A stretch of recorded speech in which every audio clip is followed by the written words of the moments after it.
안녕하세요. 썰스타그램입니다. 오늘의 사연 시작해 볼게요. 저는 최근 8년 동안 연애를 한 남자친구와 헤어졌습니다. 20대의 절반 이상과 30대의 시작을 함께한 그와 헤어진 이유는 다름 아닌 전남친의 바람이었고요. 바람을 피운 사실을 몰랐을 때는 그저 결혼을 생각하던 사람이었고 정말 사랑했었기에 전남친의 카드값을 대신 갚아주거나 월세를 내주고 심지어 현금을 빌려준 적도 있습니다. 사실 달마다 거의 용돈처럼 돈을 보내주었죠.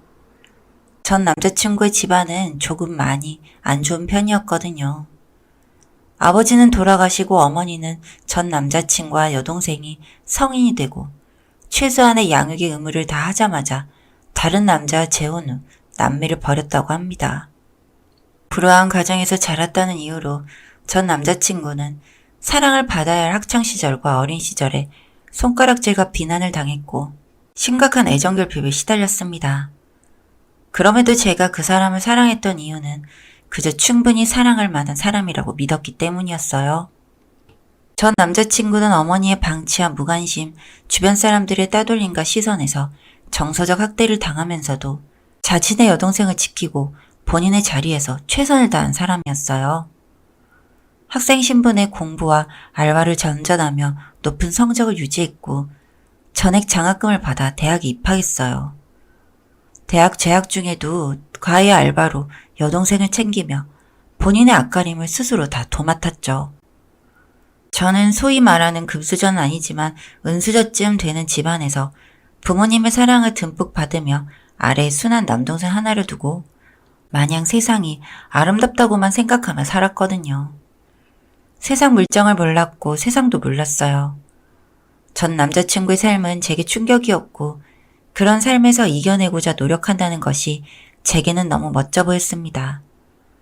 그래서 그 사람과 함께하면 힘들 것을 알면서도 더 목을 맸고 그 사람을 믿고 쫓았어요. 그러나 결국 그 사람은 제 믿음을 철저히 부쉈지만요. 전 남친의 애정결핍을 제 사랑과 관심으로 어느 정도 채웠다고 생각했습니다. 그러나 오만한 생각이었죠. 그는 저와 연애를 시작한 지 3년이 채 되기도 전에 여러 여자들을 돌려 만났어요. 제가 빌려준 돈, 대신 갚아준 카드값들을 전부 다른 여자에게 쓴 돈이었죠. 사람은 변하지 않는다는 이야기는 도대체 누가 한 것인지 의문이었어요. 그 성실하던 사람은 겨우 3년 만에 제가 준 돈에 굴복한 것인지 너무 변해버렸어요.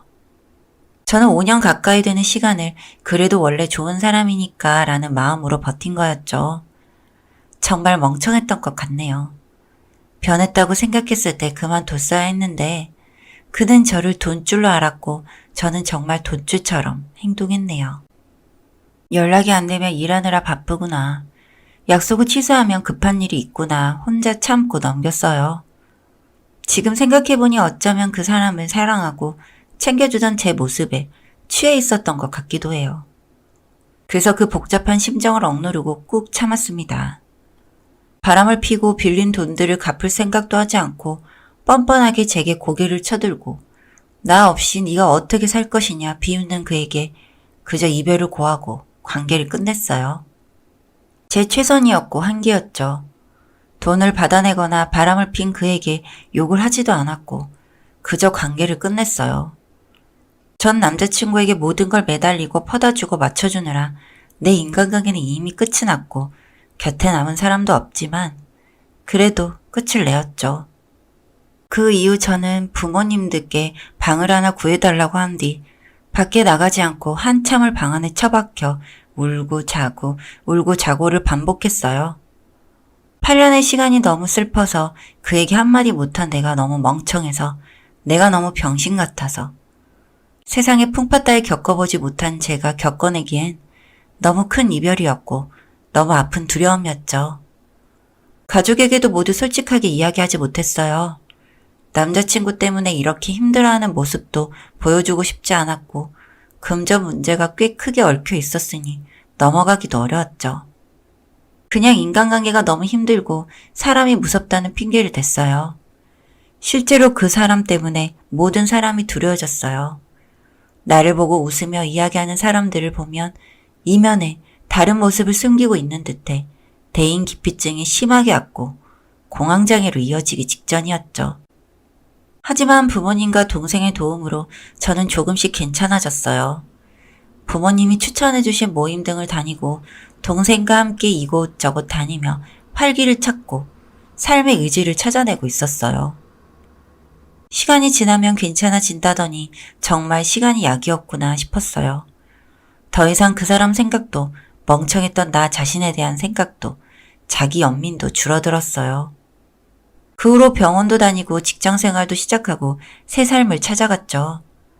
그렇게까지 이겨내는데 2년 가까운 시간이 걸렸고요. 8년을 버린 대가치고는 나름 괜찮다 생각했어요. 그렇게 제 삶은 앞으로 그럭저럭 행복한 일만 남았다 생각했습니다. 어느 날 남동생이 제게 수줍게 이야기하더군요. 결혼할 사람이 생겼다고요.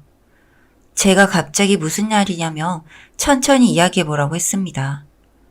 남동생은 만난 지는 1년 조금 넘었고 헤어 및 메이크업 등 미용 쪽 일을 하고 있다고 했습니다. 친구에게 진짜 예쁘고 착한 사람이라며 소개팅을 받았는데 그 자리에서 첫눈에 반했다고 하네요. 그렇게 연애를 하다 동생이 프로포즈를 했고 결혼을 전제로 만남을 이어갔다고 합니다. 동생은 내년까지는 식을 올리고 싶은데 제게 본인이 먼저 결혼하는 것이 언짢은지 물어보려다 부모님보다 이르게 이야기를 꺼냈다고 하네요. 저는 좋은 사람이라면 얼른 잡으라고 순서가 뭐가 중요하냐 이야기했습니다. 그 길로 당장 동생을 부모님께 데려가 이야기하게 했고 여자친구를 소개받을 날짜를 잡았어요. 동생이 먼저 결혼을 한다니 시원섭섭하기도 하고 그래도 좋은 사람 만나서 가는 것이니 다행이다 싶었어요. 동생의 여자친구를 집에 데리고 오기로 한 날 저는 회사 일로 자리하지 못했고 부모님께 뒤늦게 이야기를 들었어요. 며느리 될 아이는 아버지는 없고 어머니와 오빠가 자기를 키웠고 성인 이후로는 오빠가 자신을 도맡아 키웠으며 학창시절 너무 힘들어 엇나갈 뻔했으나 오빠 덕이 잘 자랄 수 있었다고 했다네요. 그 이야기를 듣고 전 남자친구 생각이 잠시 스쳤어요. 전 남자친구의 여동생도 학창시절 엇나갔고 그 사람이 엄청 걱정을 했었거든요. 그 여동생은 엇나간 정도가 심각했지만요. 그 아이는 학교폭력 주동자로 한 학생에게 금전적 갈취, 집단 폭행 등 막대한 위자료를 물어주고 전학까지 갔으니까요. 소년원에 갈 뻔한 그 아이의 위자료를 빌려준 것도 저였어요. 물론 동생 여자친구는 그 정도는 아니고 그냥 좀 노는 아이들과 어울렸다 이 정도였어요. 그렇게 시간이 흘러 두 사람의 결혼 준비도 막바지에 다다르고 상견례를 앞두게 되었어요. 제가 부모님을 모시고 남동생은 자신의 여자친구와 그 오빠를 직접 데리고 온다고 하더군요. 여자친구 어머니는 자리하지 않으셨고요. 시간에 맞춰 장소에 도착하고 남동생의 여자친구를 보고 인사를 한 저는 약간의 싸한 감정이 느껴졌어요. 그 아이가 전 남자친구와 많이 닮아 있었거든요. 아니겠지 하고 넘기는 순간 뒤에서 전 남자친구가 아무렇지 않게 제 남동생과 대화하며 걸어왔습니다. 저는 덜덜 떨리는 몸을 붙잡고 이게 무슨 일이지 생각했어요. 전 남친의 동생, 제 동생의 여자친구는 저를 잡고 언니 괜찮으세요? 하고 묻는데 그 얼굴이 전 남자친구와 겹쳐 보였습니다. 그런 제게 전 남자친구는 아무렇지 않게 인사하며 다가왔고요. 저는 동생에게 잠시 자리를 피하겠다고 부모님을 모시고 있으라 이야기한 뒤 전 남친에게 말했어요. 네가 무슨 자격으로 이곳에 있냐고요. 그 새끼는 우리 동생들이랑 잘된 모양인데 우리는 깨졌어도 그 둘은 방해하면 안 되지 라며 사람 좋은 양 웃더라고요. 그러더니 제게 가까이 다가와 말했습니다. 어차피 너네 부모님한테 말도 못할 거잖아. 실망시키기 싫어서. 8년 연애하면서 나한테 돈 빌려준 거 니네 부모한테 말하기 싫어서 나 소개 안 시켜준 거 다 알아. 너 없으니까 나도 좀 힘들더라. 그래서 이번엔 네 동생 손 좀 빌리려고. 앞으로도 잘 부탁한다.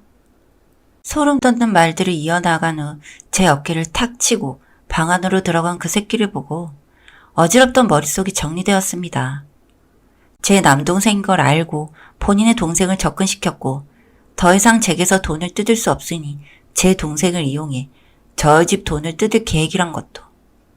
부모님께 걱정시키기 싫어 진실을 꽁꽁 숨기고 회피만 하던 절 이미 파악하고 있다는 것도 모두요. 실소가 터졌습니다. 저딴 쓰레기 때문에 내가 이렇게 힘들었구나. 내가 뭘 위해 저딴 새끼를 숨겼을까. 그 행동은 우리 가족을 위한 게 아니라 그저 저 새끼를 두둔한 것이었구나. 떨리던 손이 멎었으며 한 번 이어진 사고는 끝이 없었습니다. 제 결론은 모두 밝혀야겠다 였고요. 전 차기 식은 표정으로 식당방 안으로 들어갔습니다. 그 방 안에는 저를 저희 가족과 그 새끼의 동생이 웃으며 대화를 하고 있었습니다. 마치 저만 조용히 하면 아무런 문제가 없을 것처럼요. 엄마는 창백한 제 표정을 보고 무슨 일 있냐고 물으셨고 저는 입을 열었습니다. 엄마, 나 2년 전에 엄청 힘들었던 거 기억하지?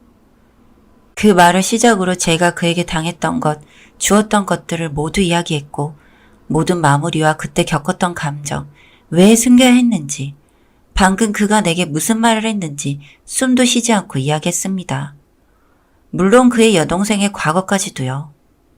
8년간의 연애 동안 그에게 빌려주고 또 주었던 물건과 돈이 어림잡아도 몇천 단위이며 그 관계의 끝은 그의 지속적인 바람이었으며 우리 집의 돈을 뜯기 위해 여동생까지 이용해 절 비롯한 우리 집안 사람들을 병신 취급한 것.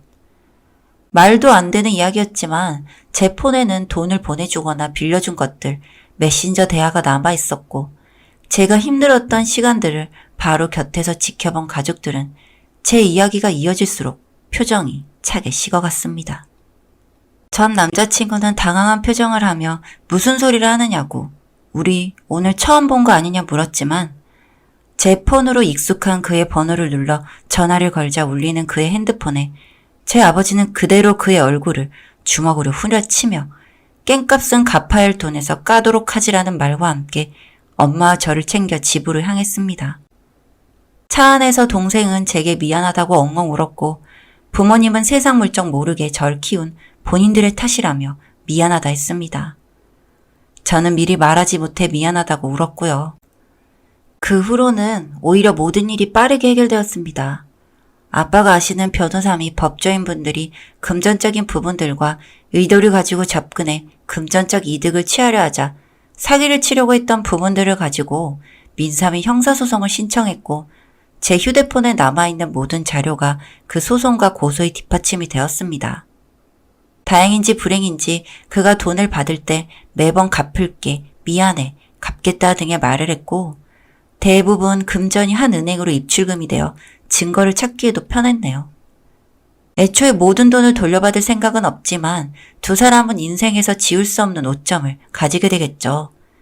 그 여동생을 소개시켜준 동생 친구가 전 남자친구의 협박을 받아 여동생을 소개시켜준 것이라며 사기 계획을 모두 술술 불어준 덕에 두 사람은 빚뿐만 아니라 사기 혐의로도 잡히게 되었어요. 저의 판단 실수에 동생까지 사람에게 상처를 받아 마냥 너무 미안했고 부모님에게 지우지 못할 상처를 준 듯하여 정말 죄송했어요. 그러나 부모님은 제 잘못이 아니라며 저를 안아주었고 동생 또한 정말 나쁜 사람을 두고 왜 누나가 용서를 구하냐며 절 두둔해 주었어요. 같이 회사를 다니는 사람들과 연락이 끊겼던 친구들도 모두 아름아름 소문을 듣고 절 위로해 주었고 끊겼던 소식을 나누며 다시 연을 이어갔고요. 요즘엔 고등학교 때 친구이자 남동생의 친한 형인 사람과 연애를 전제로 서로 알아가는 중입니다. 남동생이 보증하는 정말 좋은 사람이라 하더군요.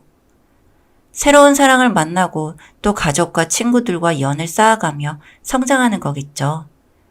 10년이면 강산도 변한다는데 저는 변한 강산보다 인생에 더 많은 풍파를 맞고 단단해져 더 행복한 삶을 위해 나아가는 과정을 겪고 있다 생각 중입니다. 앞으로 꼭 행복할 예정이에요. 여기까지 썰스타그램이었습니다. 구독과 좋아요 부탁드릴게요.